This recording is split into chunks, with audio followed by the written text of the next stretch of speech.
नमस्कार दोस्तों, TNZS channel में आपका स्वागत है। दोस्तों, पिछले कुछ दिनों से नेपाल और भारत के बीच चल रही तनातनी के बीच कुछ खबरें जो सामने आई हैं, आज की ये वीडियो उसी पे आधारित है।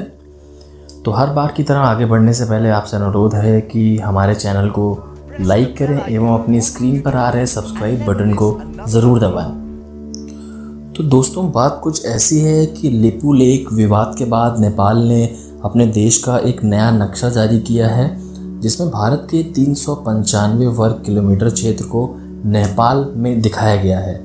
भारत ने इस पर कड़ी प्रतिक्रिया देते हुए कहा है कि देश की संप्रभुता और क्षेत्रीय अखंडता में इस तरीके का हस्तक्षेप बर्दाश्त नहीं किया जाएगा। दोस्तों, आपको बता दें कि विदेश मंत्रालय की तरफ से भी कहा गया है कि इस सीमा विवाद का हल बातचीत के माध्यम से निकालने के लिए दोनों देशों को आगे बढ़ना पड़ेगा। दरअसल रक्षा मंत्री ने जब लिपू लेक से कैलाश मानसरोवर जाने वाले रास्ते का उद्घाटन किया था, तभी नेपाल ने इसका विरोध भी किया था। नेपाल तथ्यहीन बातों से इस हिस्से को अपना बता रहा है। मीडिया के सवालों का जवाब देते हुए विदेश मंत्रालय के प्रवक्ता अनुराग श्रीवास्तव ने कहा है कि नेपाल द्वारा जारी किया गया नया नक्शा किसी ऐतिहासिक तथ्य पर आधारित नहीं है, बल्कि मनगढ़ंत है। यह मामला दोनों पक्षों को बातचीत के जरिए ही सुलझाना पड़ेगा। इस तरह की हरकत भारत की तरफ से स्वीकार नहीं होगी। उन्होंने यह भी कहा कि नेपाल को भारत की क्षेत्रीय अखंडता का सम्मान करना चाहिए। नेपाल के नेतृत्व को ऐसा माहौल बनाना चाहिए जिससे बैठकर बातचीत हो सके। आपको ये भी बता देते हैं कि नेपाल ने जो अपना नया नक्शा जारी करा है एवं जो 395 वर्ग किलोमीटर के इलाके को अपने नक्शे में शामिल किया है, उसमें लिम्पियाधुरा, लिपू लेक और काला पानी के अलावा गुंजी, नाभी और कुटी गांवों को भी शामिल किया है।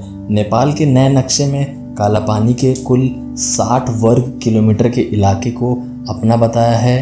इसमें लिम्पियाधुरा के 335 किलोमीटर के इलाकों को जोड़ दें तो यह कुल 395 वर्ग किलोमीटर हो जाता है।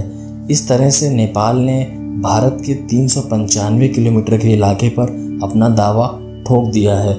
इससे पहले सोमवार को भी प्रधानमंत्री KP शर्मा ओली के नेतृत्व में कैबिनेट की बैठक के दौरान इस मैप को मंजूरी दी गई थी। दोस्तों, जैसा कि आपको पहले भी बता चुके हैं कि ये बिल्कुल ही तथ्यहीन बातें कर रहा है नेपाल, और इसका दावा पूरी तरीके से झूठा है। अगर इतिहास के पन्ने को हम लोग पलट कर देखें तो नेपाल और ब्रिटिश इंडिया के बीच 1816 में सुगौली की संधि हुई थी। सुगौली बिहार के बेतिया यानी पश्चिम चंपारण में नेपाल सीमा के पास एक छोटा सा शहर है। इस संधि में तय हुआ था कि काली या महाकाली नदी के पूरब का इलाका नेपाल का होगा। बाद में जब अंग्रेज़ों के जो सर्वेक्षक आए थे, उन्होंने काली नदी का उद्गम स्थान अलग अलग बताना शुरू कर दिया था। दरअसल काली नदी छोटी धाराओं के मिलने से बनी है और इन धाराओं का उद्गम अलग अलग है। नेपाल का यह कहना है कि काला पानी के पश्चिम में जो उद्गम स्थान है वही सही है और इस लिहाज से पूरा इलाका उसका है। दूसरी ओर भारत दस्तावेजों के सहारे साबित कर चुका है कि काली नदी का मूल उद्गम काला पानी के पूरब में है। तो दोस्तों, इस तरीके से अगर देखा जाए तो नेपाल ने एक मनगढ़ंत कहानी रचकर एक नया खेल खेलना शुरू कर दिया है। दरअसल वो अपनी एक दुश्मनी, अपनी खार निकालना चाहता है। जब से देश के रक्षा मंत्री माननीय राजनाथ सिंह ने पिछले कुछ दिनों में मानसरोवर से लिपू लेक तक का एक रास्ते का उद्घाटन किया था, तब से ही नेपाल कुछ उखड़ा चल रहा है और आज उसने ये नया नक्शा जारी कर अपनी जो कुटन है उसको सामने ला दिया है।